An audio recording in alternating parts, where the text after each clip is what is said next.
Hello and welcome to The Drum. I'm Julia Baird. Coming up, relaxing restrictions, what life will start to look like in the land of the flattened curve. Australia, do we need to talk about our love affair with drinking? And join us once again for Book Club. This week, how walking makes us wiser. And joining me on the panel tonight, business and economy editor at The Conversation and visiting fellow at the Crawford School of Public Policy at the Australian National University, Peter Martin, and who's driven to Sydney just for this occasion. To be with you. City of Sydney Councillor. Hard to fly. City of Sydney Councillor and leader of the Small Business Party, Angela Pitulkas. Angela, lovely to see you. Thank you. In Melbourne, CEO for the Australian Muslim Women's Centre for Human Rights, Diana Saeed. Hey, Diana. Hi, Julia. And communications and marketing strategist and Liberal Party election campaign advisor Toby Ralph, who walked all the way to the studio this evening. Hello. Well done. Good to see you, I'm Toby. exhausted. If you want to join in, we're on Twitter and others are too, watching the show. You just have to use the hashtag The Drum, and we're also on Facebook. Now, one roadmap, many different roads. The Prime Minister today announced plans for a staged return to normal life, but it's still in the hands of the states to decide what, when and how this happens. Today, National Cabinet agreed a three-step plan and a national framework to achieve a COVID-safe economy and society. And it is our goal to move through all of these steps to achieve that COVID-safe economy in July of this year. The plan from the National Cabinet looks like this.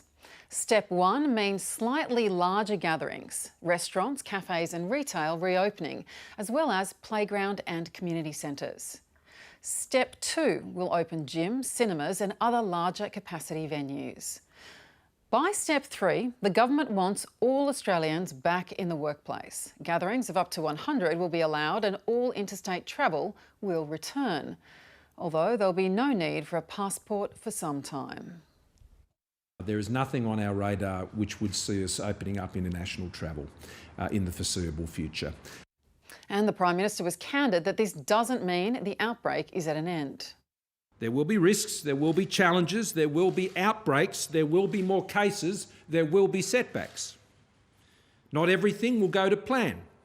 There will be inconsistencies. States will and must move at their own pace and will cut and paste out of this plan to suit their local circumstances. So, as the PM says, the states will set their own path. Now, that means a very different timeline for every part of the country. Gladys Berejiklian has already said nothing will change in New South Wales this week, and the message from other states is mixed. Nothing changes today, nothing changes tomorrow, nothing changes Sunday. The rules remain in place. On Monday, and indeed throughout next week, I will have a series of announcements to make. Stage 1 looks like in South Australia, which will begin from Monday next week. Our step 1 of the plan, we will be starting that Saturday week. The ACT will start to ease restrictions from midnight tonight. Tasmania from Monday.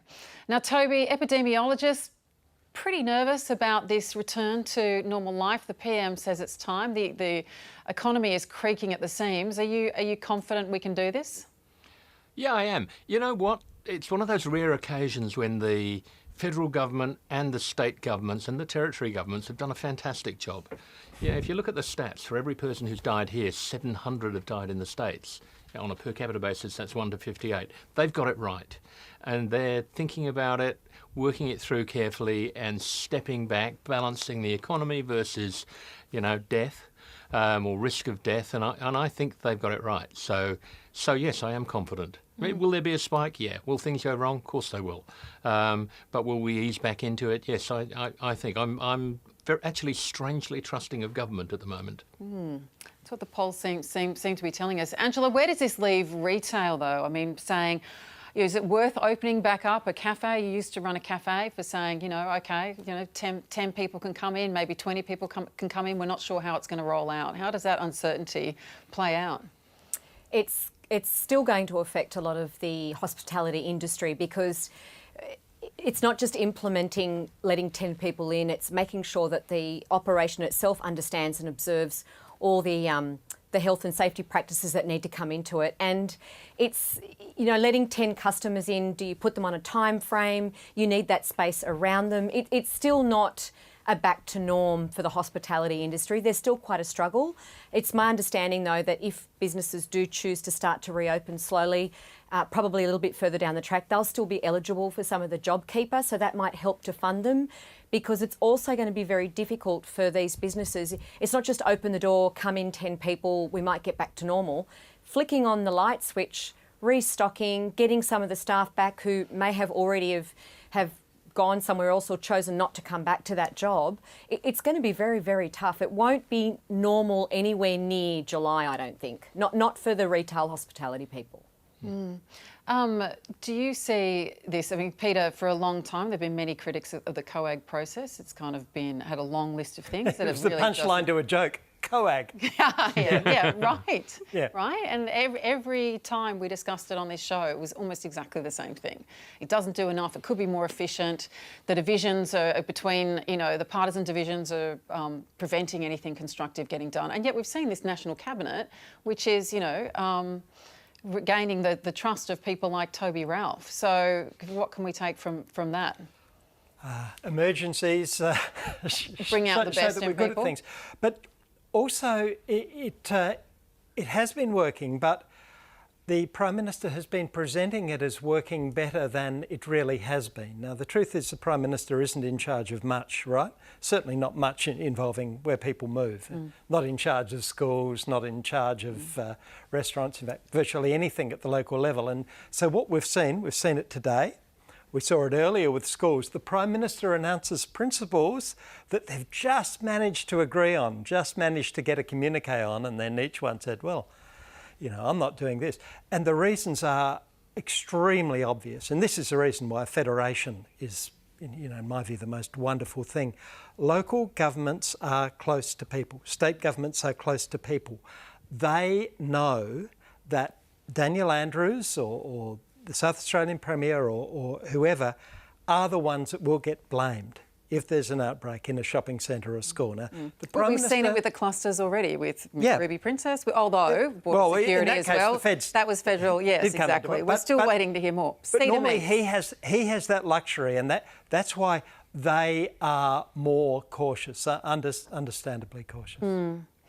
Diana, do you think we will have changed our behaviour, or do you think we're going to start to see a divide as the restrictions ease between people who still want to keep things pretty tight and other people who go a bit loose and will actually start to monitor each other a bit? Look, it's hard to tell, really, how people will react to the lockdown stages sort of easing over the next couple of months. I think for the most part, right now, this is probably the clearest communication we've received from the federal government in terms of what the different stages of lockdown they're envisioning, which, from the very beginning, there was so much confusion from different communities, from different state, federal levels, conflicting with public health advice. So this is actually quite clear, which I think needs to be commended. What that looks like from each state level, I'm not, time will only tell, but I think for us to be able to confidently start having staff back in workplaces, we really need that clarity from schools, because a lot of mothers, as we know, this has been a very gendered crisis. A lot of women have been carrying the emotional load, the double bind, both at home with homeschooling and with work and from the front line with healthcare and other caring responsibilities. I think once we get very clear direction from currently, I'm in Melbourne, so from Daniel Andrews, we'll be able to sort of, as a business, CEO of an organisation, it's important for us to sort of actually have that staged implementation because people won't be rushing back anytime soon. People have really become quite comfortable in their current situations and noticing that things can be done online. So there's going to be a lot of negotiations going forward with different employees about what that looks like for them and what this new normal will actually be in practicality. Well, look, for more on this, we're joined by Senior Lecturer at the School of Public Health and Community Medicine at the University of New South Wales, Holly Seal. Holly, welcome to The Drum. Hello. Now, you've done a lot of work, advising state governments on this, and I'm interested in the differences between states and what that means in terms of public health messaging. I mean, how difficult is it for people to change their behaviour or to even know what to do when they can have 10 people for a party here, but they cross the state border and they can suddenly have 20? Yeah, look, as the PM said, what he has implemented is a road plan to change, but each of the states and territories really need to cut and paste it and tailor it to what their needs are based on local transmission and patterns. And so what that will mean is that there will be some ups and downs in terms of levels of success. And, I think we've really kind of highlighted that, it's not going to be a smooth journey from now on. But it is also going to cause some confusion out there in the community that if we have State A allowing 10 people in a room, but State B only allows 5 people, if we miscommunicate that, or people listen to a radio or listen to the TV or see something in a tweet and they hear a rule, they may then automatically think it applies to them without realising the context around that. And I think that is going to be down to local governments and down to state governments to make sure that they are really transparent on communicating about each of the different elements clearly, succinctly, and quite rapidly, so that this weekend we don't all suddenly go and have a party of 12 people when we're only allowed a party of 10. But do some lapses matter more than others? Like, which behaviours are the most important when we look at all the things and all the ways we're expected to be?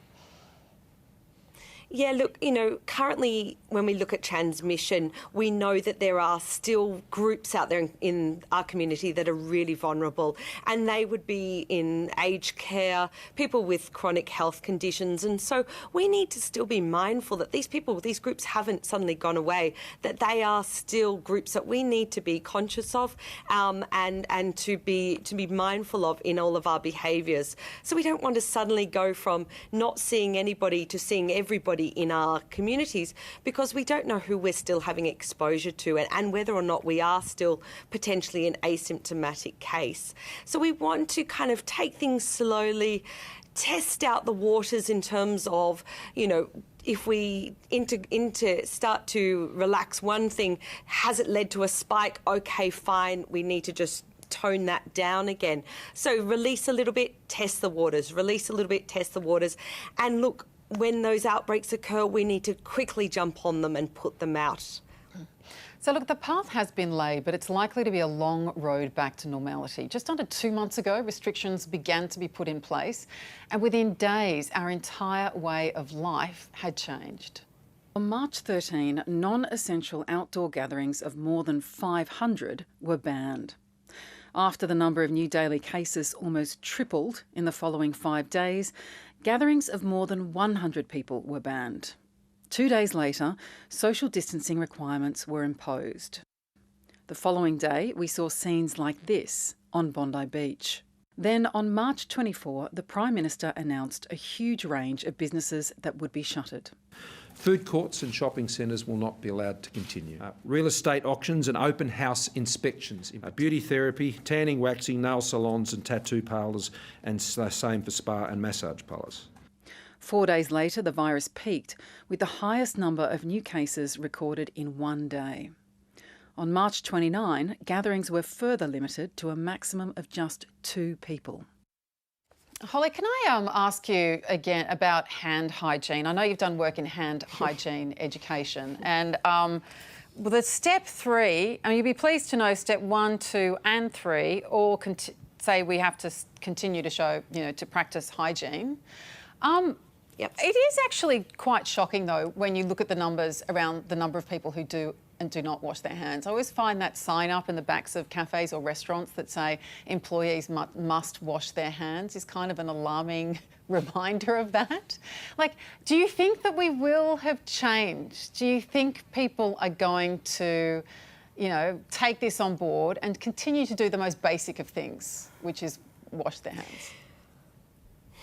Look, that is a really good question, and time will tell somewhat, but we've got to remember that we have been inundated with public health messages.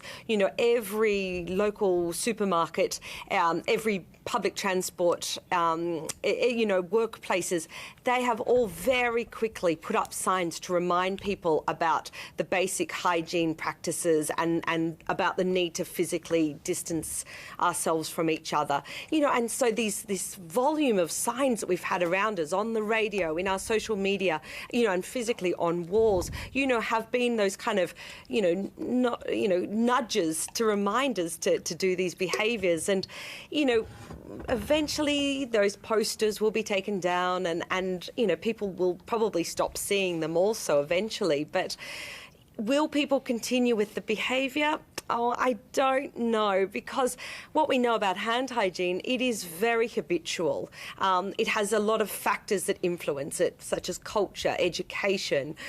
But it's also, it's one of those things that we do without realising. So it's based on our perceptions. So do my hands look dirty? Do I think they are smelly? Or have I touched something that I just don't like?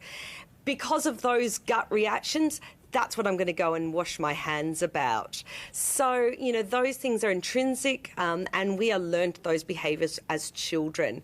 So maybe the generation of parents who have now gone through COVID, maybe they will be more vigilant on reminding their children, prompting them about why we're washing our hands. But, what we know about the community messages out there on the walls and the posters, it's about a behaviour that is for somebody else. I'm washing my hands right now to protect my community, and that is one of the hardest behaviours to try and change. Can I try a theory out on you, Holly? It's that yes, please do. People will not wash their hands en masse because it is hard to do. It's time-consuming. What? To do it properly, it's time-consuming. You got to sing Happy Birthday twice. But and people don't like doing things. We're lazy, right? But these little packs of sanitizer, we've now got Australian companies making sanitizer, never made it before.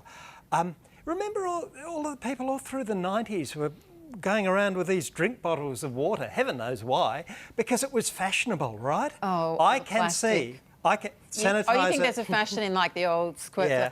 All right, Sanitizer, Holly. quick, easy. But Is it's that right? not quite the same as washing your hands, Holly. Do you want to educate us almost on as this? good. Tell us. Look, there is something there, and we have made it easy. We know that's one of the key barriers to doing any sort of behaviour like that, is we need to have access to something. So having your hand sanitizer in your handbag, getting it out and doing the act, yes, look, that will definitely stop. But, the same could be said for having a condom in your wallet. People used to walk around having condoms, but, condom usage, is also influenced by a lot of other behaviours, not just whether or not I have that product available. And that's a behaviour we've been trying to work on for a long, long time. We know in our hospital settings that healthcare workers are also, they have a lot of prompts to try and encourage them to hand hygiene. There is a lot of reasons why they need to hand hygiene: to protect their patients, to protect themselves. But we know that there are also a lot of variations in behaviours in that setting. So once we perhaps get healthcare worker hand hygiene rates to 100%, maybe then we can work on improving the community use. But for the time being, I think we're doing pretty good, and I think we should. Yeah, go. Sorry. I just wanted to bring Toby Ralph in. Now, Toby, you've had a lot of experience in learning how to spin a message and persuade people to do something, right? How would you handle this? Should we be thinking of, the Grim Reaper equivalent? No, Grim Reaper didn't work. It really didn't. It was a dud campaign. Okay. But first, I must say, I had no idea you could use condoms to sanitise your hands. So that's an interesting health message. Thank you. Listen closely, Toby. So my take on this is that human behaviour reverts to the convenient norm, which it will. I suspect hand sanitizer sales will stay higher than they were. They'll drop off, but they'll stay higher than they were, as they are in many other countries. Japan, it's very constant to use it and so on. And I think that sanitizer will lift its share of the grocery dollar here. How would I sell it? I don't know that I'd bother. It's an expensive message, and once the reason to stop washing your hands evaporates, then the cost of selling it and the benefit of spending money on that goes, and there are better ways to spend your public health dollar, I think. So my call is that will go away. How would I spin it? At the moment, it would be all about saving lives, getting back to normal faster. That's what it's all about, which should be the core messages for the app as well as getting rid of the data. They're the things that'll count. At a point, I'm afraid my spinning skills are useless because sometimes you just actually have to experiment with truth. Angela, but a lot of this is actually going to fall on employers, right, to provide the kind of workplaces where there is sanitiser around at the entry to every store and every office, and perhaps temperature testing as well. It's not just the hand sanitizer being in one spot. It's all those touch points where people congregate. So in the kitchens, in all the offices, in the bathrooms, those kind of places. So hygiene has to step up a level. I think this is a really good time to make sure that what we get from this is that everybody has to do better at lots of levels and start to make it the new norm. I am hopeful that what we will be left with is better practices. And I put my hand up. The hospitality industry is one of the first ones that has to take note of that. How we interact with customers, what we do to make their experience even better and safer for the employees, because that one employee is going to come in contact with lots of people and take that home and spread it around to others. So, things that we used to take for granted with wiping tables and chairs, which is the normal, it's what we wipe those tables and chairs with. The doors in and out of toilets. I mean, we've all heard those stories about don't eat the nuts in the pub or the bar because that bowl has been touched by people that have never washed their hands when they've come out of the toilet. We've heard those horror stories. I'm sure they're going to continue. But bathrooms that lots of people use in workplaces and the kitchens, they're the places we have to clean everything. Hand sanitizer is that one person doing it, but where else do they go? So if we pay attention to those things, we are going to change habits. All right, Holly Seal, you've given us a lot to think about, even though Toby's a fraction confused about condoms versus sanitisers. But thanks for joining us this evening. Holly Seal is Senior Lecturer at the School of Public Health and Community Medicine at the University of New South Wales. Now, it's an alarming development connected to the early release of people's superannuation. The federal government has now frozen the withdrawal scheme while the federal police investigate claims that more than $100,000 has been taken out of people's accounts by criminals, stealing people's identification details. Our assessment so far is that there's up to 150 victims of this particular fraud, and that we have actually identified some bank accounts and actually had those bank accounts frozen. The fact that there has been such a swift response, I think, demonstrates that there are protections in place and action is taken, and they should find them, they should lock them up. Labor says it warned the government that the scheme could be defrauded. It's very clear that this suspension is not only necessary, it could have been foreseen and indeed was foreseen by the superannuation industry and by Labor. More than 1 million people have used the government's offer and have taken out more than $10 billion worth of super so far. Bit unnerving, Peter. 150 instances of fraudery out of how many? Fraud out of how many? 1 million? 1 million, yeah. 1 million. It's not that bad. The government had to do it this way, or it believed it had to do it this way. It could have said, go to your super fund and ask them. But frankly, the government didn't trust the super funds because a lot of them, because of their investments, can't afford to let go of the money easily. So it said, do not go to your super fund. Go to the tax office. Easiest breakup ever, right? You never need to see your partner again. You go to the tax office. They take care of it for you with the fund. It's the same thing for changing mobile phones. It's to make it really easy. That's why they did it, because they didn't trust the funds. And they've got what may be a very small amount of fraud. Not that small for the people who have been affected by it, who don't know whether they're going to get it back at this I stage. would be very surprised if they don't get it back. Because every time, look, credit card fraud is rife.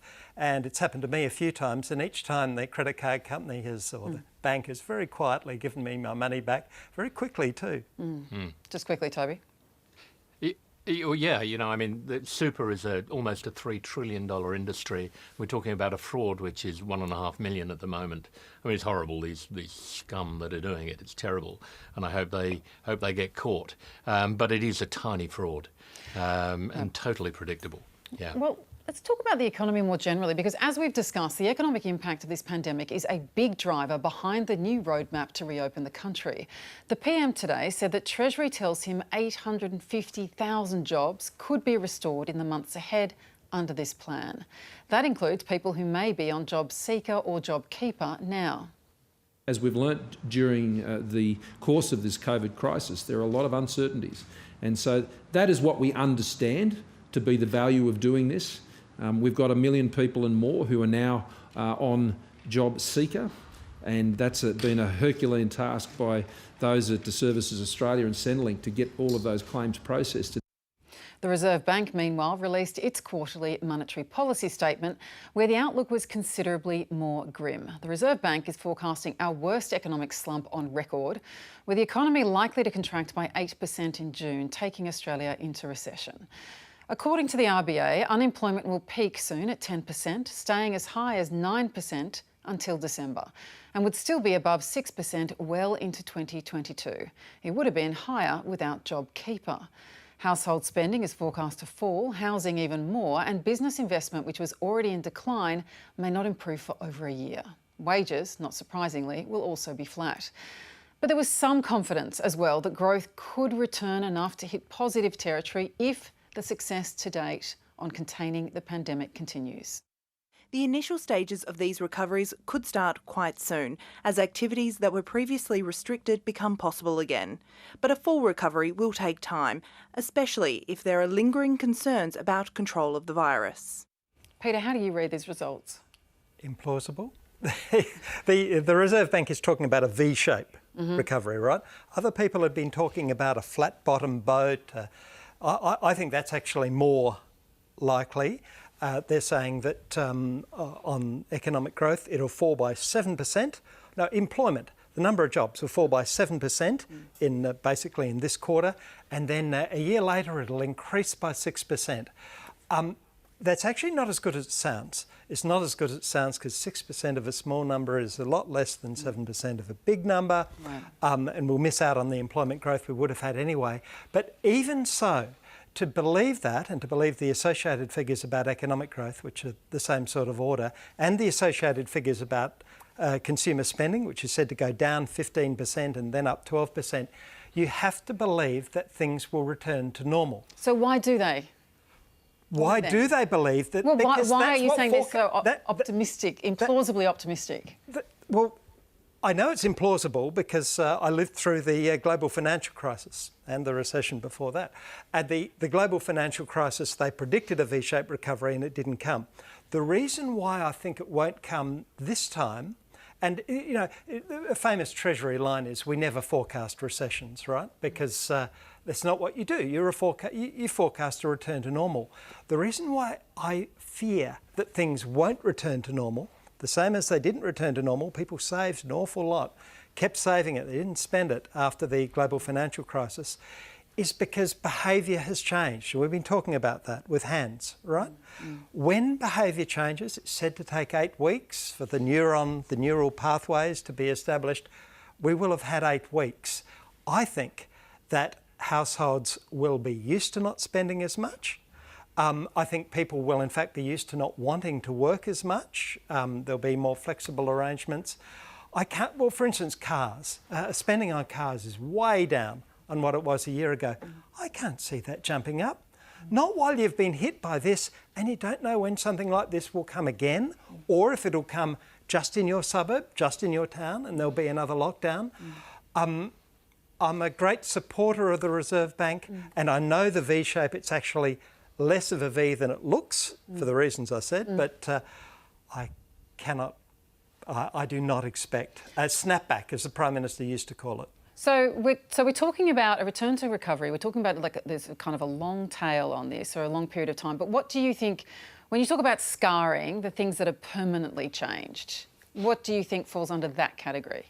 I think we are likely to be, a good way to look at it is less consumerist. I mean, we're certainly not going to spend on plane flights like they were, and certainly not on cruises like we were. Cruises, right? Maybe. You don't think people would be dying to get back into planes? Not if you're sitting three abreast. No, I don't think so. But maybe eventually.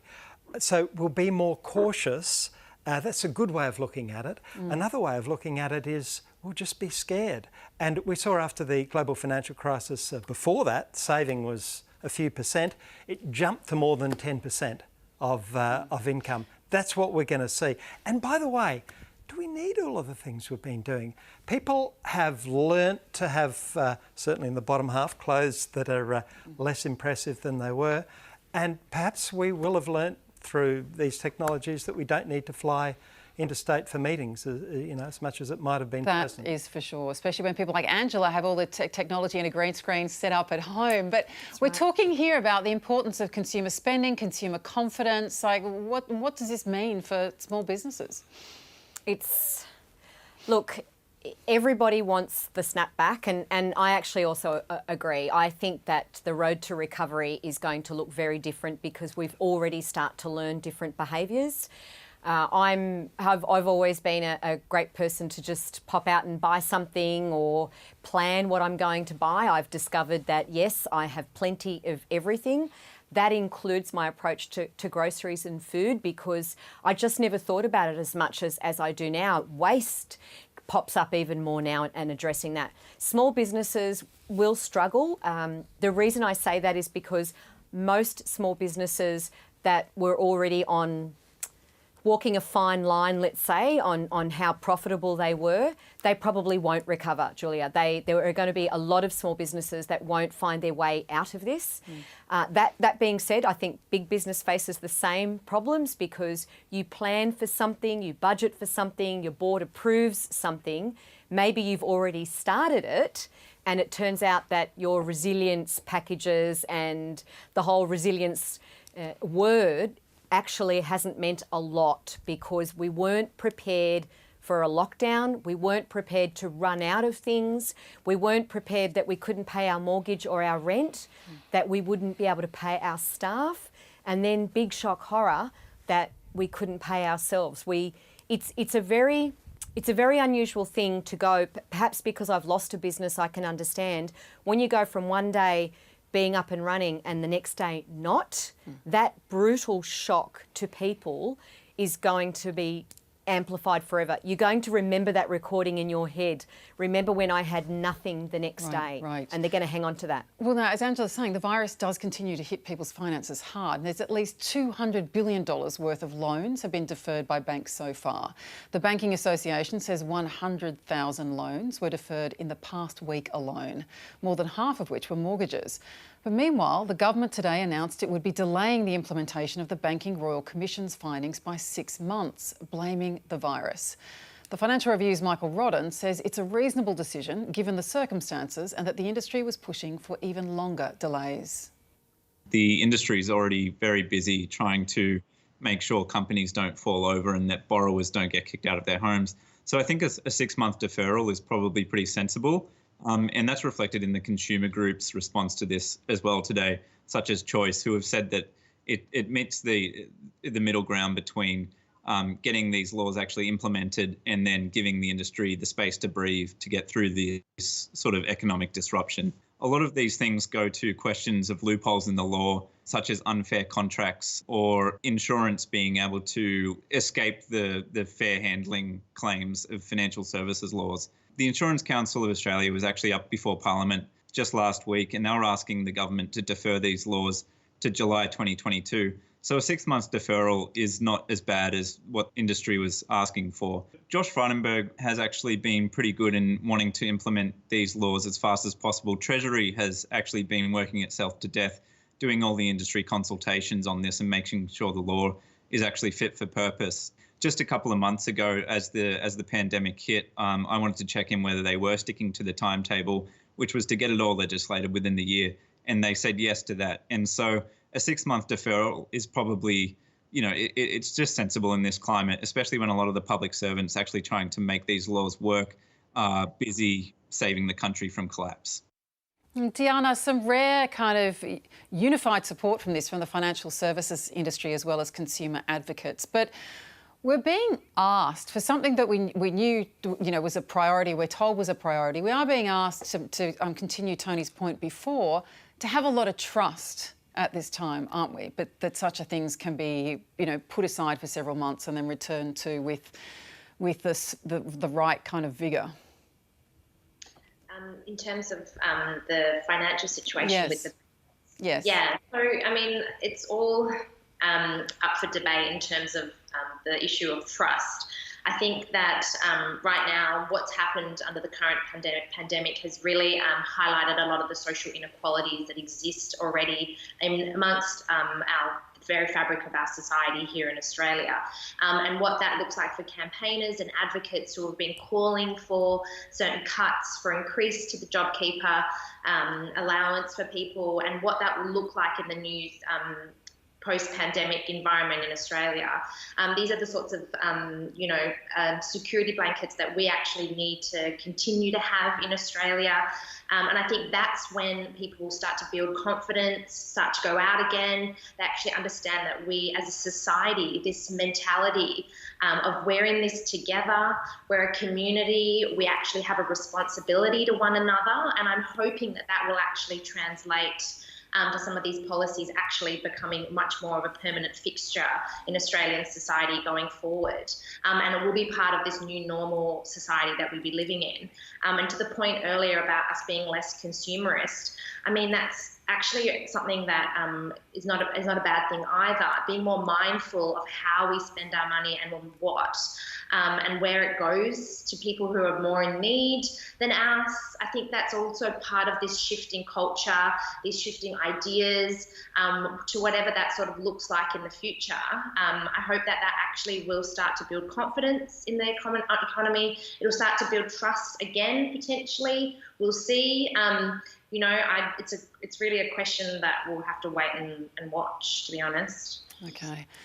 All right. Well, it is that time of the week again when many of us are desperate for new things to read or watch. Yes, it's the Drum's Book and Other Stuff Club. This week, we're discussing a book that will resonate right now. It's about walking. And of course, walking is pretty much the only thing many of us have been able to do outside for the last few weeks. The book is called Perfect Motion: How Walking Makes Us Wiser. And our guest, author Jono Lenine, is close to an expert on the subject, having tracked 2,700 kilometres by himself across the Himalayas after the death of his brother. Day after day, month after month, I kept walking, and by the time I reached the Mahakali River, the border between India and Nepal, and the end of my trek, something had changed in me. The fog that had shrouded me since Gareth's death had lifted. I wasn't healed. I still yearned for his presence, but I'd become stronger, psychologically and emotionally.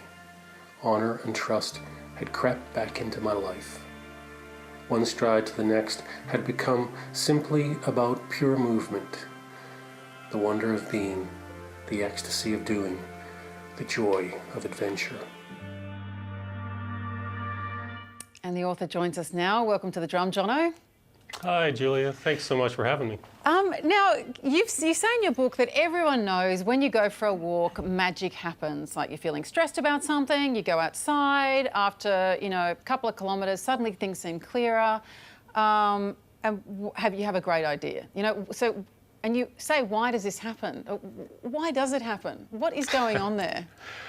Okay, wow. Okay, that's a big question, Julia, with lots of different aspects to it. Now, maybe we'll start with just the idea of you go for a walk and you feel less stressed by the end of it. I think a lot of that has to do with the fact that when we walk, we come back into touch with time, natural time. When you're in the office, when you're at home, stuff isn't working the way that you want it to. The feeling around time becomes compressed. But when you go out for a walk, things start to stretch out again, because actually walking is related to the way that we understand time. When it comes to ideas, there's a lot more going on there, because walking is a way for us to lose ourselves in a way. It brings us into liminal states. By that I mean it brings us into places in between. It brings us into places where you're not completely in touch with who you are as yourself. And when you lose that feeling of self, then you're able to look at problems and conundrums in a fresh way. You're able to come up with new approaches to new problems. So that's what some people call flow or being in the zone, right? Which is kind of an absorption as well. But I'm sure there's not a mathematical answer to this question, but how much do you need to walk to get into that state? Like how much, is part of it repetitive motion as well? Well, yeah, definitely there's that. Julia, you probably experienced that in swimming. You know, when you first get into the water, you know, you're cold. When you first start walking, you got to warm up. What happens is that after about 5 minutes, your brain starts to release a series of neurotransmitters that start to create a more open and creative mindset. Then after about 10 minutes, your neuroelectrical levels start to drop down. And again, that opens you up more to the kind of this zone between the conscious and the unconscious. And then after about 30 minutes, then the really magical stuff starts to happen. And that's where you start to lose that sense of self. And that's because your prefrontal cortex starts to slow down its activity. And the prefrontal cortex is the part of the brain that actually creates the sense of who you are. And when that happens, then you get into that liminal zone where you're able to look at things in a new and fresh way. So that happens only after 10 minutes? Well, it starts to happen after 5 minutes. Yeah, wow. But the real magic happens after about half an hour. Okay. And is it best to not have, you know, to be listening to podcasts or to be distracted or on the phone? Is it best to just be present when you're walking? You know, I always say you got to get out there. You got to get out there and do it, okay? Right. It's not going to happen, you know, sitting looking at the screen. So you got to get out there and do that. And if you need a podcast to get you out there and do it, then fine. But keep in mind that after that 20 to 30 minutes, magic's going to happen. And you'll start to feel that. You'll start to feel your mind drifting. And you'll start to feel that flow of ideas. And when that happens, turn the podcast off. You really make me want to go walking now, which is something I did just this very morning. And Toby Ralph did on the way here. 40 minutes you had. Did you hit the flow? Absolutely. I'm right in it right at the moment, Julia. Good. I tell you, wherever I live, wherever I have a house, it's next to the botanical gardens or on a beach. Here in Melbourne, I don't have a car, but I live next to the botanical gardens. I walk most mornings, then down by the river, only for an hour. But it's delicious and calming and wonderful. And what about this magic happens thing? Like, do you experience that in terms of your thinking or creativity? I feel calm. I feel relaxed. I feel it sets me up for the day. It really does. Yeah. I wouldn't exactly describe it as magic because of the evil things I do, but no, it clarifies for me and sets me up. Yeah, it's great. What about you, Diana? I mean, I only just recently got a car, so I was a huge cyclist for years and would always try and walk to work. And to be honest, I would have to agree that whenever I just need to kind of get out, it's the fresh air, it's the sunshine as well, which we don't get a lot of in Melbourne, so you've got to take advantage as much as you can, particularly the vitamin D. I think there's like quite a few factors at play to just kind of clear your mind. I'm not a listener of podcasts or music at all when I go walking or I'm exercising. I really like to be present. So I do find that it clears my mind. It's a huge stress reliever, particularly at the moment where gyms and sporting clubs and all sorts of conventional exercise routines have been sort of going through a bit of upheaval. So people are walking everywhere in Melbourne. The parks are packed. The Merry Creek is packed in mornings, in the evenings.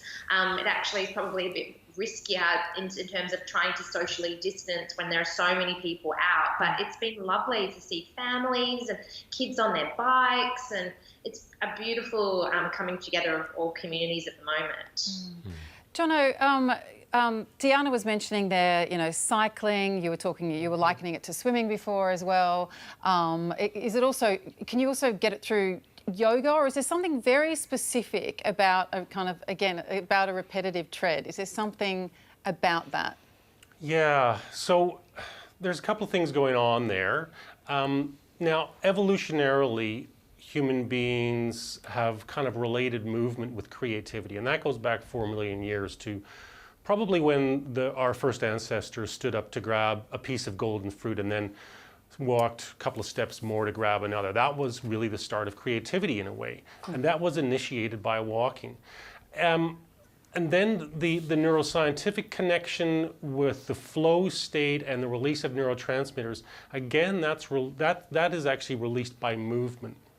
So you can get that in just about any physical activity: swimming, cycling, kayaking, yoga.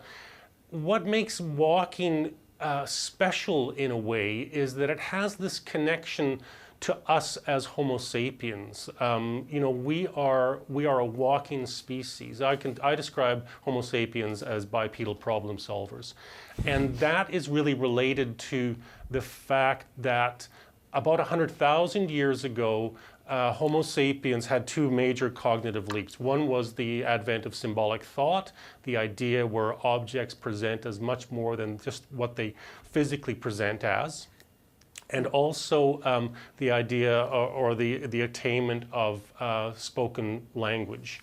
When those two leaps come together, then you have the start of story. Right. And that story is related also to the fact that around about that time, Homo sapiens were forced out of East Africa on this cross-continental journey.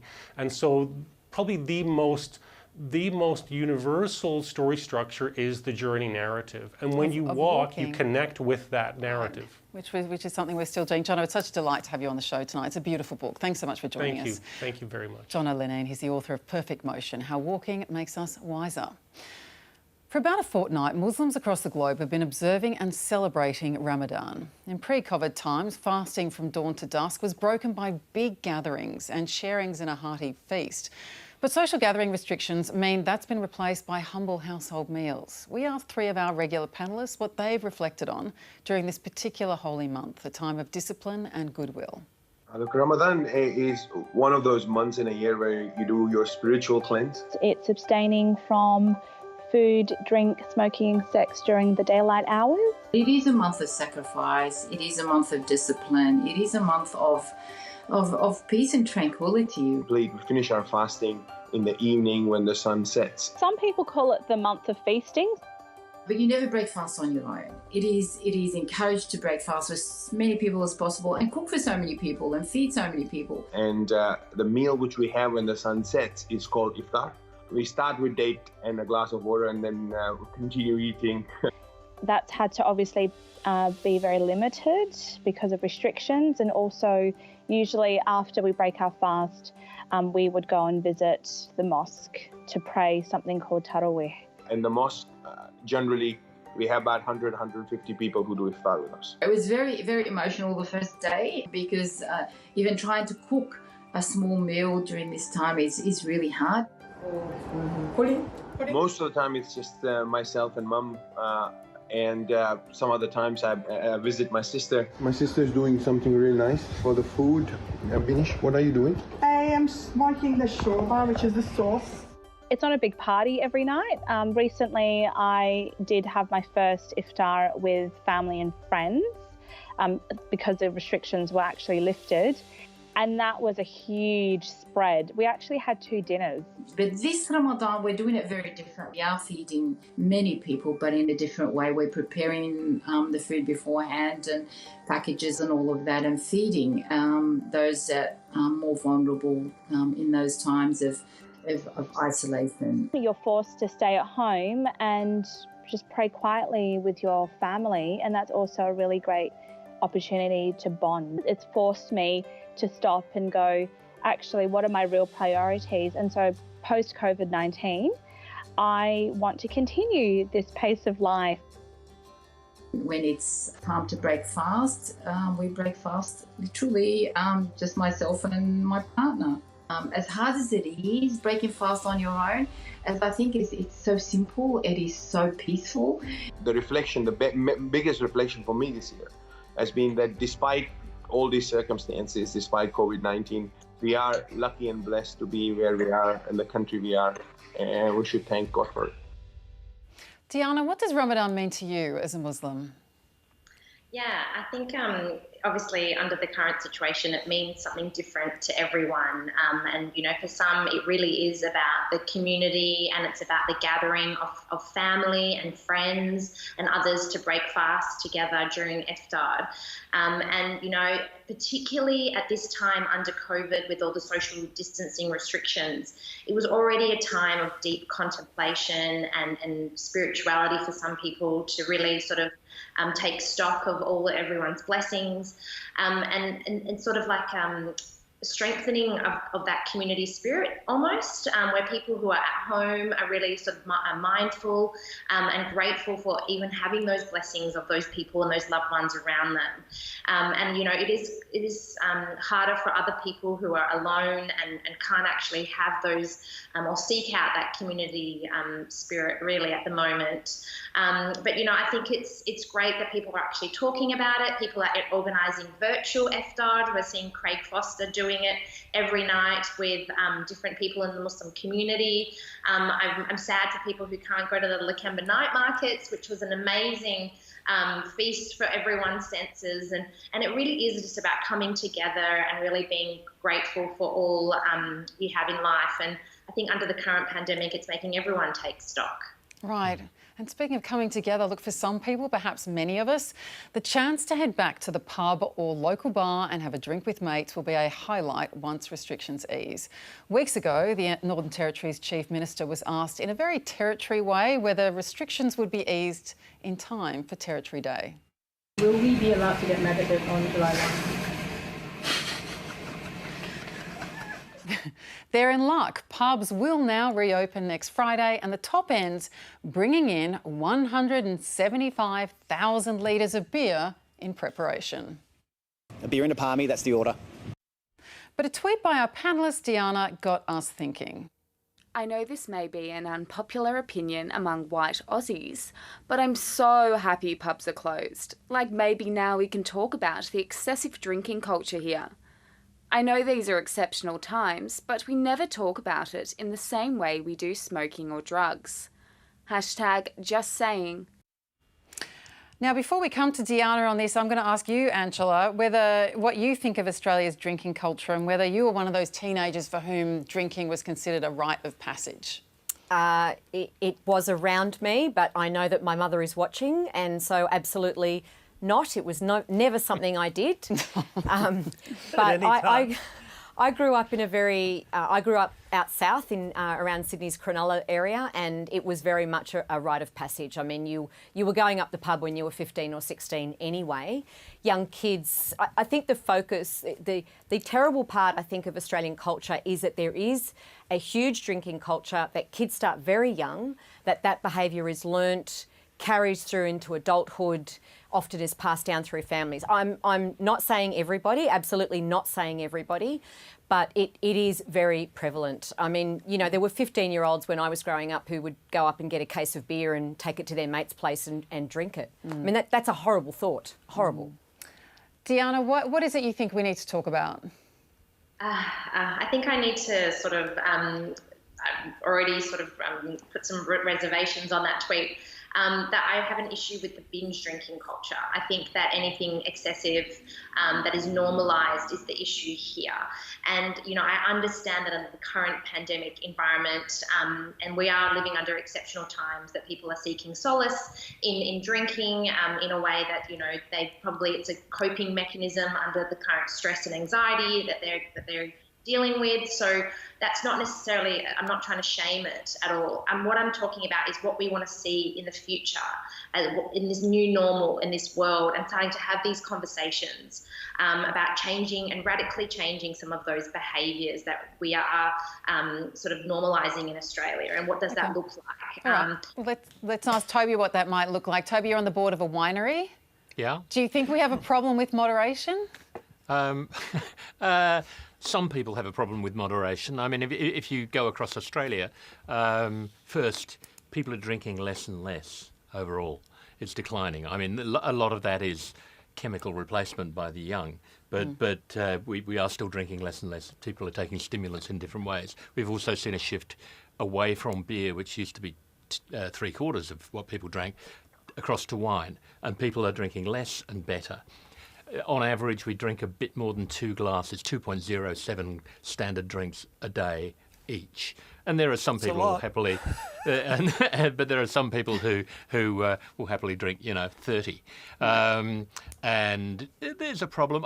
I guess I tend to be a bit of a libertarian and think, well, look, if you want to drink yourself to an early death, knock yourself out. But if you're going to get behind the wheel of a car, that is a problem. Right. So that's kind of where I fall. Or if there's concerns around things like domestic violence and so on. If that same principle, if you're hurting somebody else, then yes, there needs to be intervention. If you're just hurting yourself, go for it.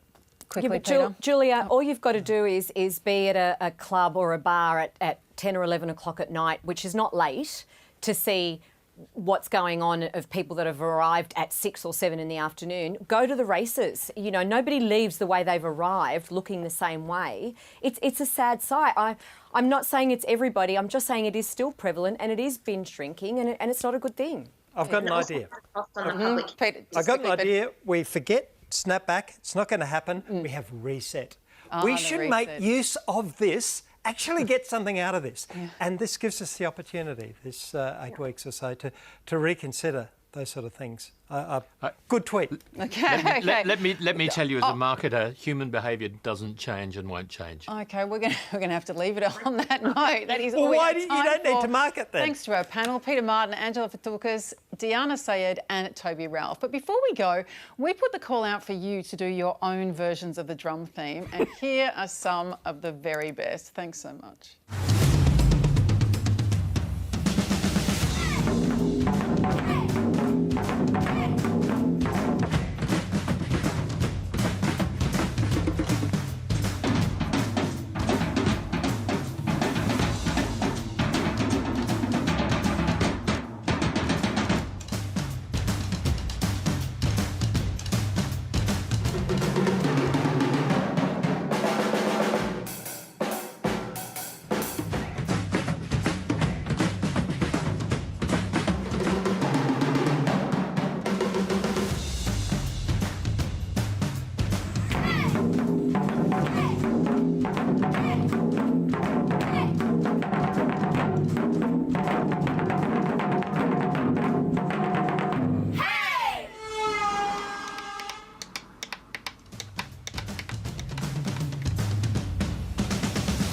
This crisis is seeing a powerful set of leaders emerge on the national stage. They're driving the big decisions. They're the premiers. This week on Q&A, Daniel Andrews and Gladys Berejiklian will be here. We cannot have 1 million students moving around the Victorian community. With some schools returning, some businesses reopening, do you think it's all too fast or do you think it's all too slow? We'll talk to leaders across the country about the pathway out of these lockdowns. Q&A, Monday on ABC and iView. Good evening. It's Friday, the 8th of May. Here are our top